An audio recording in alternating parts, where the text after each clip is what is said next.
my name's Reewyn and welcome back to day 4 of my Dead by Daylight Bootcamp. Today, we're going over items. Now, killers have killer-specific items rather than for all killers, so we'll go over those on day 6. Instead, we'll be going over what items every survivor can get and what add-ons to these items do. An item is something that will assist you in the match. Different rarities have different base stats, and each item can have up to 2 add-ons, which makes them stronger. All items will have different rarities indicated by the colour. Brown ones are the weakest, then it goes to yellow for the next level, then green, then purple and red. Now, these can be obtained using the blood web. You may have noticed this icon on your menu screen. The blood web is where you can obtain perks and items as well as add-ons for these items. To obtain them, you interact with the icon you want and it will show the amount of blood points it will cost. If you want to just level up your character quickly, you can interact with the centre, which will go for perks first. Once you reach 50 levels, you can spend 20,000 blood points to prestige your character. The first level of prestige gives everyone tier 1 shared perks, second level of prestige gives tier 2, and third level of prestige gives tier 3. Blood points can be earned through playing matches, but can also be given to you at the end of the season via tiers. You don't need to know much about tiers, other than you level up by playing and winning matches. So, we're going to start with the medkit as it's easier to understand. The medkit allows you to heal yourself with a speed penalty or give a healing boost to other teammates. Now, all items come with a limited use. These only have 24 charges without any add-ons regardless of the rarity. For reference, 1 charge is equal to 1 second of use before add-ons. This means you can heal your teammates and increase speed twice. You can also only heal yourself once at 33% reduced speed, which means it's not always worth it to heal yourself. I could get into the technical numbers and things for it, but for now, that's all you need to know for efficiency until we get to add-ons on the medkit. You may hear the term altruistic when it comes to medkits. All it means is the bonus speed you get when healing other survivors. Another note, when you use the medkit, you will have to succeed in skill checks. If you fail, you make a loud noise which alerts the killer. However, if you hit the great area, you get bonus progress. All medkits unlock the self-healing option. The Camping Aid Kit has an increased altruistic healing speed of 35%, the Classic First Aid Kit has an increased speed of 40%, the Emergency Med Kit has 45%, and the Ranger Med Kit has a 50% bonus. Now, we'll get into add-ons. There are 4 categories that they fall into, with 4 rarities going from brown to yellow to green to purple to red. First, you can add charges to your medkit, which means it will last longer.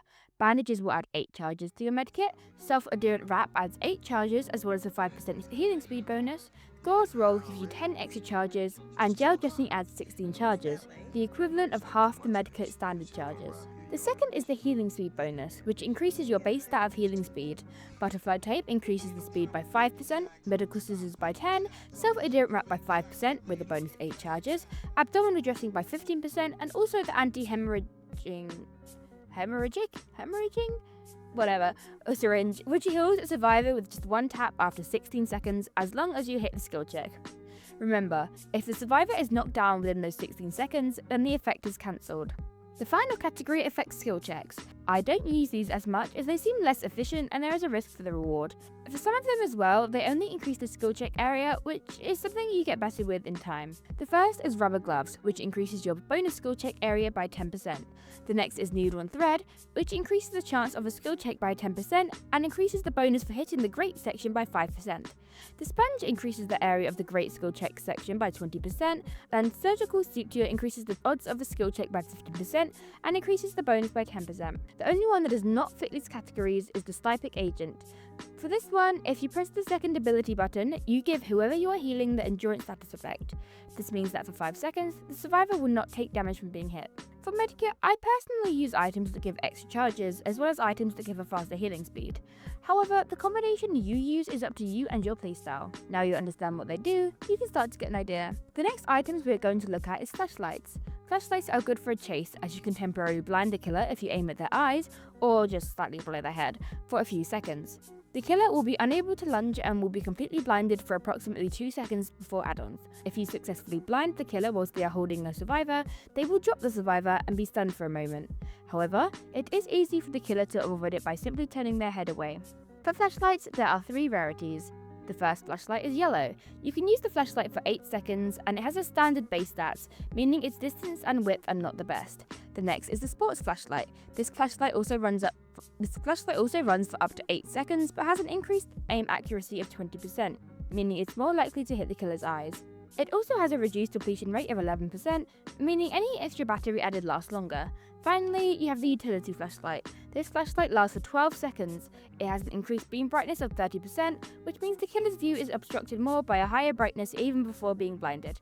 Finally, it does have a reduced aim accuracy of 20%, meaning it is significantly harder to aim, though not impossible. Unlike the medkit, it's a bit more complex, making you sacrifice some stats for others depending on the flashlights. In terms of add-ons, they're also a little bit more complex. You have a few options to increase battery length. The standard battery extends battery life by 2 seconds. The heavy-duty battery adds 4 seconds. A low amp filament reduces the battery depletion rate, how fast the battery runs out, by 24%. The long life battery adds an extra 6 seconds. There are also a few add-ons that increase the accuracy. Leather grip adds 20% accuracy to your flashlight, and the rubber grip adds 40% accuracy. The next category is increasing both brightness of the flashlight as well as the duration of a successful blind. The first is the power bulb, which increases the brightness by 20% and the successful blind duration for 10%. Next is the focus lens. This add-on increases the reach of the flashlight by 25%, the brightness by 20%, the duration of a successful blind by 10%, but reduces the width of the light by 15%. TIR optic increases the brightness of the beam by 30% and the duration of a successful blind by 15%. The intense halogen increases the brightness of the beam by 40% and the duration of a successful blind by 20%. The high-end sapphire beam increases the brightness by 30%, the duration of a successful blind by 15%, increases the reach of the beam by 25%, but it does reduce the width by 25%. Finally, the odd bulb increases the brightness by 50%, duration of a successful blind by 25%, but does reduce the battery life by 14%. The only odd one out is the wide lens, which increases the width by 25%, but the length is also reduced by 25%, meaning it's ideal for close range. Now, my best advice when it comes to flashlights is to always bring something to extend battery life. If you're newer, I'd avoid anything that reduces the width or length if you can avoid it, as you need to practice your aim first. However, at the end of the day, what is most important is that you choose the add-ons that work best for you. The next and one of the most useful items is the toolbox. Now, the toolbox can do 2 things. It can increase your speed of completing the generator, but it can also unlock the option to break a hook for a base stat of 30 seconds. Toolboxes often have advantages to them that lean either way. Getting through generators quickly will help your team, but sabotaging a hook just before a killer is about to hook someone means you earn more time for the survivors to wiggle out. All toolboxes unlock the sabotage option. Be wary, as sabotaging a hook sends a noise notification to the killer. The worn-out toolbox has 16 charges, aka 16 seconds, increases the repair speed by 50%, reduces the success zone of skill checks by 10%. The Commodious toolbox is built for sabotage, but can be used for generators. It has 32 charges and an increased repair speed of 50%, same as the worn-out toolbox, but a 50% increase to sabotage speed. The Mechanic's toolbox is better for gen progress, having only 16 charges but increased repair speed of 75% and an increased sabotage speed of 25%. The Classic toolbox has 20 charges, which increases the repair speed by 50%, increases sabotage speed by 15%, and unlocks the sabotage action. Alex's toolbox is built for sabotage, and it's a waste to use it otherwise. It has 18 charges, a 10% repair speed bonus, but a whopping 100% sabotage speed increase, doubling it. Similarly, the Engineer's toolbox is built for increasing generator decoding speed, having 16 charges, a 10% sabotage speed bonus, and 100% repair speed bonus, again doubling it. The first category of add-ons is repair speed bonuses. The Clean Rag gives a 20% repair speed bonus and the Socket Swivels give a 30% bonus. The next is the Sabotage speed bonus. The Cutting Wire gives a sabotage speed bonus of 20% and the Hacksaw gives a 30% bonus. We then have add-ons that increase the charge. There are Scraps, which give an extra 8 charges, the Wire Spool, which adds 12 charges, and the brand new part which, upon hitting a difficult skill check, permanently reduces the generator's repair requirement by 10 charges. It's a difficult one, and not really for new players, but it gives a good reward. The other add-ons don't really fit into a category. Instructions stop any skill checks from appearing. Protective gloves stop the noise notification from a sabotaged hook reaching the killer. The spring clamp reduces generator repairing noises by 8 meters, and the grip wrench increases the time for a hook to repair by 20 seconds, meaning the hook will be out of action for almost a minute. All in all, the build you use for your toolbox will depend on what you're doing. I always recommend adding extra charges if you can, but if you're sabotaging, I wouldn't use a perk that reduces sabotage noise, and instead go for something that increases the speed. The most effective way to sabotage is right in front of the killer before he can hook the survivor, so the killer will likely see it regardless of the noise. The toolboxes are very powerful items if you use them correctly. The penultimate item is the map. The map helps you locate things during a match, but will burn as you use it, giving you limited usage. The map only has 2 rarities, excluding event offerings. The first rarity is the regular map. This map tracks one generator at the start of the trial, tracks any other generator within 8 meters, and if you have the detective's hunch pair, all chests, generators, and totems you find using it will be kept. This map has 20 charges, which is around 20 seconds. The rainbow map is the only other map rarity. 3 random objects will be tracked at the start of the trial. Within 8 meters, it will also reveal exit gate switches, generators, hatches, and hooks. It follows the same rules for Detective's Hunch and also has 20 charges. The map add-ons are in less distinct categories than the other ones, but have some aspects in common. To increase the amount of time you can use the map for, you can use Map Addendum, which adds 5 seconds to your map usage. Retarded Jelly reduces the depletion rate and therefore the speed your durability runs out by 20%. You can also increase the object tracking range using the unusual stamp, increasing the distance by 8 meters, and the odd stamp, increasing the distance by 12 meters. By pressing the secondary action button while using the map with a glass bead, a pillar of light will appear at your location that can only be seen by other survivors. The red twine unlocks your ability to track the killer's belongings. So, for example, you'd be able to track the trapper's traps. The yellow wire allows That was a tongue twister.